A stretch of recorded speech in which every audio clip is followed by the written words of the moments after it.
Kita berdoa.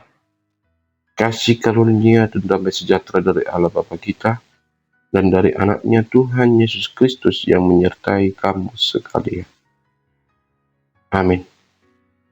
Shalom Bapak Ibu, saudara-saudara yang terkasih dalam Yesus Kristus. Sungguh hari ini hari yang sangat luar biasa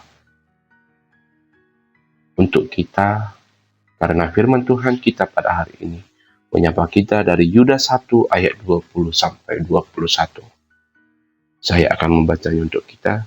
Akan tetapi kamu, saudara-saudaraku yang terkasih, bangunlah dirimu sendiri di atas dasar imanmu yang paling suci dan berdoalah dalam Roh Kudus.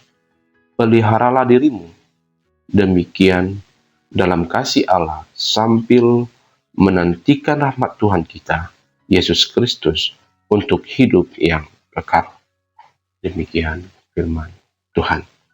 Bapak Ibu, saudara-saudara yang terkasih, mari kita bayangkan ketika kita sedang membangun sebuah rumah, namun rumah yang kita bangun itu di daerah yang rawan gempa. Tentu kita tidak akan fokus lagi kepada warna cat atau kepada dekorasi lampu, tetapi fokus utama kita itu pasti kepada fondasi dan struktur yang mampu menahan guncangan.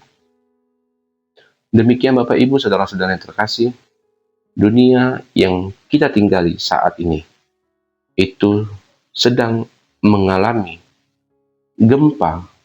Gempa ini itu adalah secara moral, secara doktrin, dan secara tekanan hidup. Dan banyak orang percaya, Bapak Ibu, saudara-saudara yang terkasih, mulai retak imannya karena fondasinya itu rapuh. Dan disinilah penulis kitab Yudas dalam pesannya yang singkat namun tajam memberikan kita sebuah cetak biru rohani, di mana di ayat 20 dan di ayat yang ke-21 kita tidak diajak untuk sekedar bertahan, tetapi kita diajak untuk aktif membangun struktur batin yang tahan uji di tengah badai zaman ini.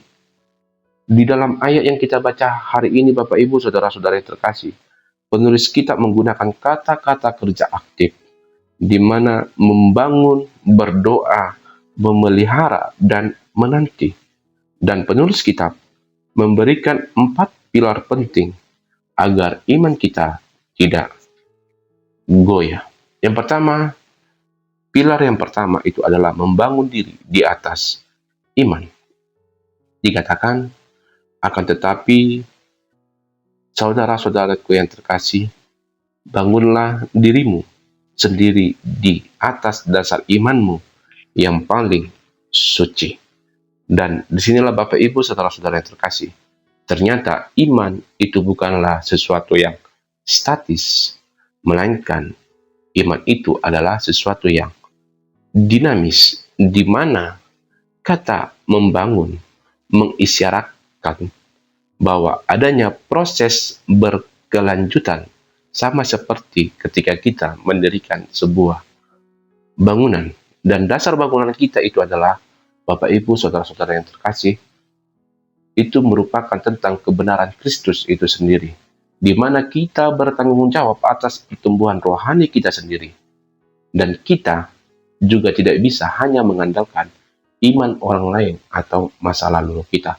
Oleh karena itu, marilah kita membangun diri kita di atas dasar iman kita, yang dimana kita membaca Alkitab kita berdoa kepada Tuhan, kita mendengarkan khotbah-khotbah yang diberikan oleh para penatua-penatua gereja atau pendeta atau parhalado kita, sehingga iman kita semakin bertumbuh dan tidak lagi statis, melainkan dinamis. Kemudian, Bapak Ibu, saudara-saudara yang terkasih, kita diajak dengan pilar yang kedua untuk berdoa dalam Roh Kudus. Berdoa dalam Roh Kudus berarti berdoa dalam tuntunan, kuasa, dan kehendak Allah. Yang mana ini merupakan bukan sekedar menaikkan daftar-daftar keinginan pribadi kita, namun merupakan komunikasi yang intim dengan Allah, di mana Roh Kudus akan bekerja untuk membantu kelemahan-kelemahan yang ada dalam kehidupan kita. Sehingga Bapak Ibu saudara-saudara yang terkasih, jadikanlah doa sebagai gaya hidup yang dipimpin oleh Roh Kudus itu tersendiri, sehingga doa kita itu selaras dengan rencana-rencana Tuhan yang ada di dalam kehidupan kita.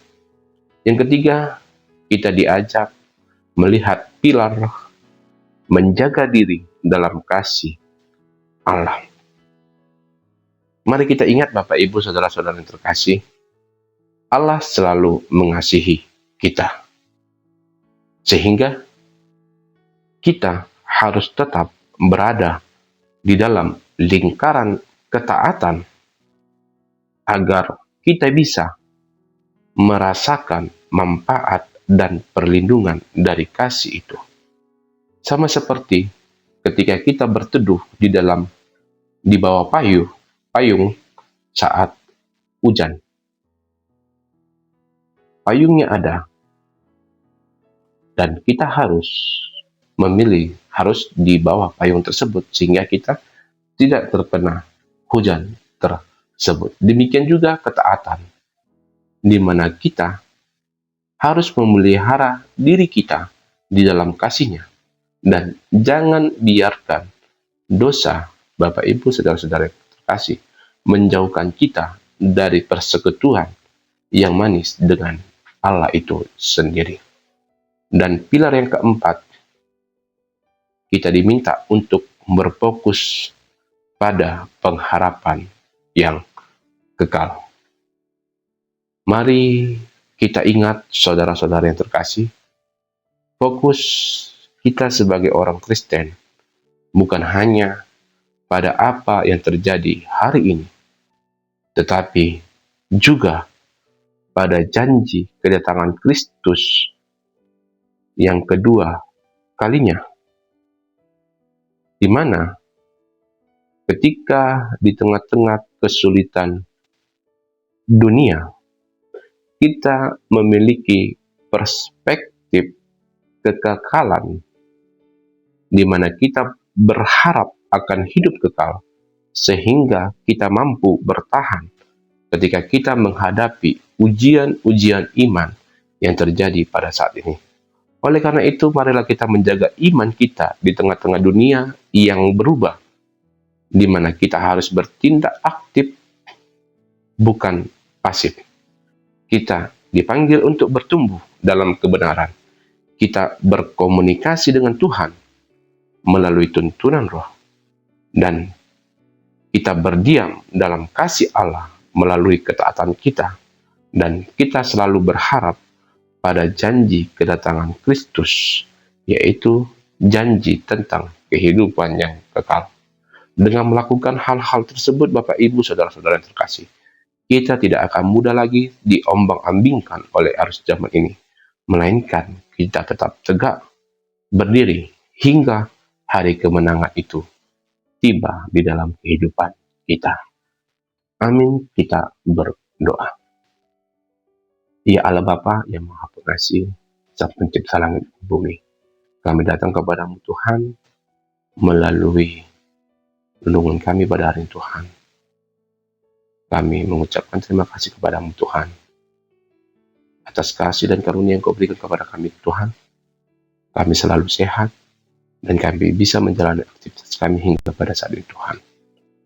Terlebih Tuhan, kami telah mendengarkan sebagian dari firman Tuhan.